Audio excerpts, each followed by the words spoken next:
Pada kesempatan kali ini saya akan menjelaskan analisa dan juga hasil gubahan massa dari Pasar Koja. Pasar Koja sendiri ini terletak di Jakarta Utara, dan kawasan ini terletak dekat dengan Pelabuhan Sunda Kelapa dan juga Tanjung Priok. Nah, kawasan Koja ini sendiri dikelilingi oleh daerah perumahan dan juga terdapat Masjid Islamic Center pada bagian timur dan juga mall di area selatan. Nah, untuk usernya ini sendiri, pengunjung berasal dari daerah sekitar yang berumur 30 sampai dengan 50 tahun dan ramai pada pagi hari dan juga sepi pada sore hari. Lalu kawasan ini banyak sekali angkot dan becak yang berada di sekitar saya dan juga Transjakarta sangat jauh, yaitu sekitar 3 kilometer. Nah, uh, aktivitas lainnya yang dilakukan di saat ini tentunya berbelanja. Selain itu, kuliner dan juga pengurus pasar dan anak-anak bermain badminton dan juga bola pada sore hari. Lalu ini merupakan hasil SCAT analisa dan dari hasil ini terdapat beberapa yang kurang. Untuk memaksimalkan ini, saya akan membuat konsep walking circulation dengan rem, mensejahterakan PKL dengan cara memasukkannya ke dalam site, meningkatkan edukasi hidroponik, pengelolaan sampah, mendaur ulang air, dan juga menggunakan pencahayaan serta ventilasi pasif, menggunakan material yang ramah lingkungan. Lalu untuk swotnya ini sendiri, Pasar Koja ini memiliki 4 sisi bukaan dan juga berada di depan Jakarta Islamic Center yang dijadikan sebagai ikon dari Tugu Utara. Lalu berlokasi di pemukiman penduduk yang artinya ramai dan juga padat. Lalu untuk kekurangan sendiri ini, jarak busnya ini jauh, yaitu sekitar 3 kilometer. Vegetasi yang minim sehingga pasar panas, lalu kemacetan karena angkot di depan site. Ini angkotnya itu terdapat di 4 sisi site, sehingga menjadi kemacetan, lalu juga jalur pedestrian yang buruk. Lalu untuk opportunity-nya sendiri ini dapat membuat tempat rekreasi atau community space agar masyarakat atau pengunjung lebih tertarik untuk datang ke pasar, serta memajukan teknologi dalam pasar online. Walaupun Pasar Koja ini sudah termasuk dalam pasar online, tetapi belum semaju seperti Happy Fresh.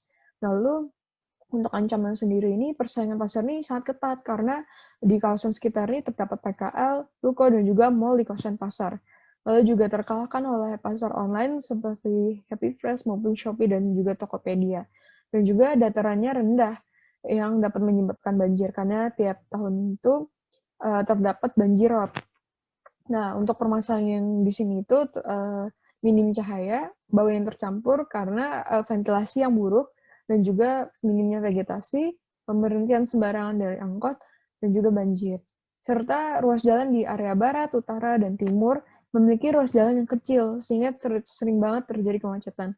Hal ini juga saya sudah teliti bahwa dari peraturan pemerintah sendiri itu seharusnya itu site-nya itu berkurang 12 meter. Tetapi yang ada di site itu hanyalah sekitar 6 sampai dengan 8 meter, yang artinya ini sudah melanggar. Dan juga banyaknya PKL di sekitar site, dan juga kurangnya program-program yang menunjang dan persaingan ketat antara mall, ruko-ruko, dan pasar terdekat. Dan hanya terdapat satu disinfektan chamber pada area timur, yang artinya ini sangat kurang sekali untuk penanggulangan si COVID ini. Lalu untuk solusinya sendiri ini dapat menggunakan pencahayaan pasif, membuat void dan koridor angin, membuat tanaman hidroponik, penambahan halte, memperketat keamanan, dan juga memajukan pasar online. Nah, di sini saya juga akan membuat sirkulasi yang baik dan jelas agar terhindar dari kemacetan dalam site.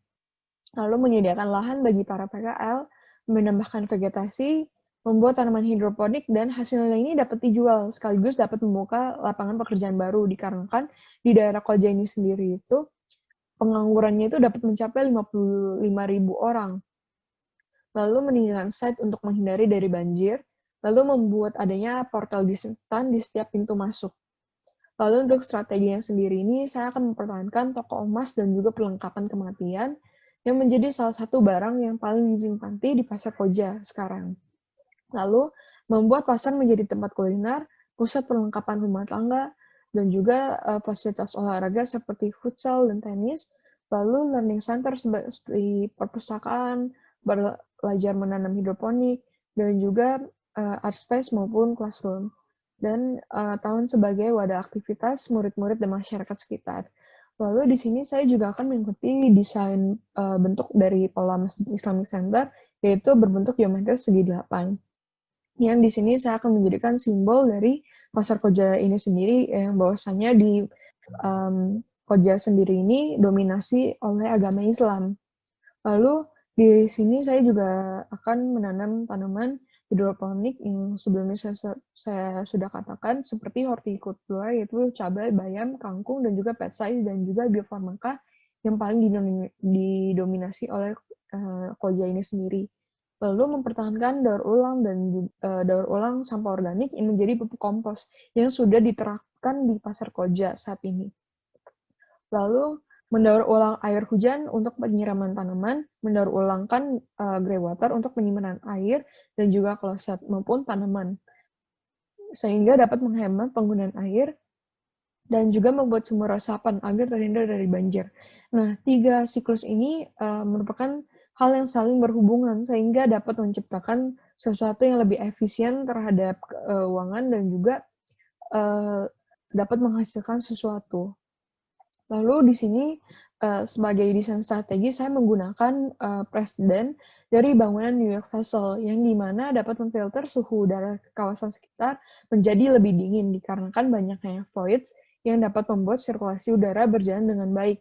Lalu saya akan membuat taman untuk area jogging track dan juga area KDH untuk area resapan, dan juga membuat sumur resapan di bawah lahan parkir dan taman supaya dapat menghindar dari banjir. Di sini saya juga menggunakan studi presiden dari bangunan Marina Bay Sands yang menggunakan wind arbor yang dimana terdiri dari 0,5 juta elemen yang berengsel yang dapat bergoyang jika tertiup angin dan membuat pola angin.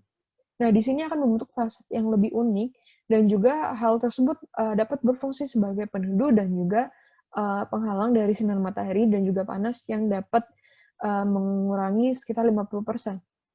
Nah, di sini saya akan menggunakan solar turbin yang dimana dapat mengubah energi matahari dan juga angin menjadi tenaga listrik yang dapat dipasang di setiap sisi koridor um, dari pasar. Solar turbin ini dapat diatur panelnya, jadi dapat membentuk pola yang unik, serta pada saat hujan dapat ditutup panelnya, jadi air nggak masuk ke dalam bangunan.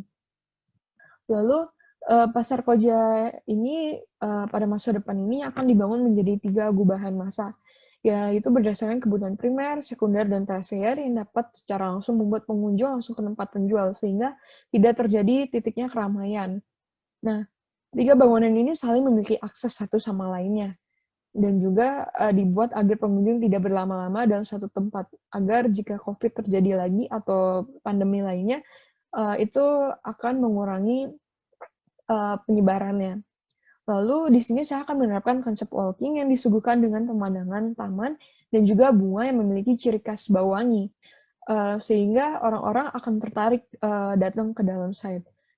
Mulai dari pemandangan view bangunan yang bagus dan juga indera penciuman karena wanginya yang sedap.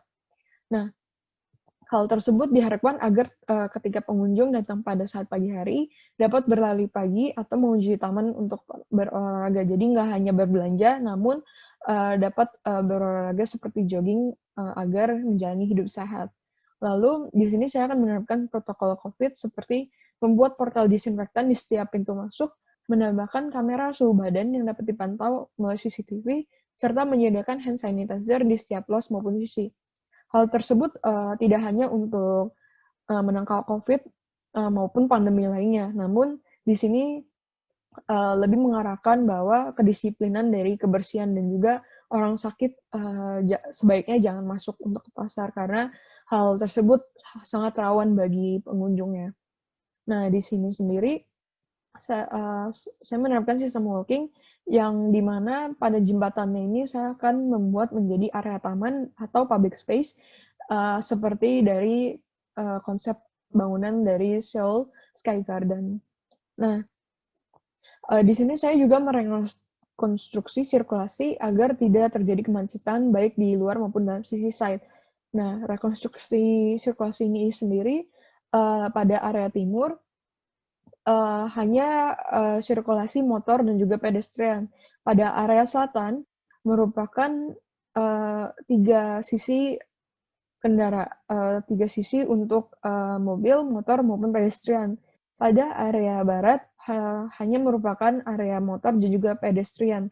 Sedangkan untuk area barat, motor, mobil, maupun pedestrian dapat lewat. Kenapa hanya bagian barat dan um, maaf, kenapa hanya bagian utara dan juga selatan yang dapat mobil lewat? Karena jalan tersebut merupakan jalan besar dan langsung terhubungi oleh jalan raya depannya. Nah, di sini penggunaan void pada bangunan dapat menciptakan pencahayaan pasif serta ventilasi yang baik. Lalu area tengah sebagai taman untuk wadah aktivitas, resapan dan juga view ke dalam site dan juga wangian. Nah, ini merupakan masing satunya. Nah, di sini ini berbentuk dasar dari persegi, yang dimana memiliki 4 fasad bangunan. Nah, untuk jalurnya itu, jalur sirkulasinya itu lebih ke grid dan juga bangunan ini lebih konseptual terhadap tapak dan juga bangunan sekitarnya. Dan lahan parkirnya lebih banyak daripada gubahan massa lainnya. Tetapi memiliki kekurangan, yaitu bentuknya terlalu grid dan hanya memiliki 4 sisi muka bangunan. Padahal lahan ini merupakan daerah hook yang sebaiknya lebih memiliki banyak muka bangunan agar terlihat menarik dari luar dan memiliki slot ruang yang paling sedikit di antara gubahan massa lainnya, yang artinya bangunan ini kurang efektif untuk dijadikan pasar. Maka dari itu saya tidak memilih gubahan massa satu ini dikarenakan masih banyak kekurangan lainnya. Lalu ini merupakan masing 2. Nah, untuk masing 2 ini saya menggunakan bentuk pentagon yang memiliki 5 fasad, dan jalur sirkulasi ini lebih jelas daripada masing 1, dan juga memiliki slot ruangan lebih banyak daripada gubahan massa 1. Namun masih memiliki kekurangan seperti bangunan ini tidak kontekstual, yang dimana mungkin agak lebih sulit untuk diterima masyarakat sekitar, dan juga bangunannya masih terlihat lebih kaku. Dan bangunan sudah cukup lumayan, tetapi masih kurang karena bentuknya yang memiliki sudut. Bangunan ini masih bisa dieksplorasi sehingga tidak terlalu monoton. Lalu ini merupakan masing ketiga yang berbentuk dasar lingkaran. Nah, bentuk bangunan ini memiliki fasad yang menyeluruh, artinya lebih estetik dan juga bentuknya lebih organik.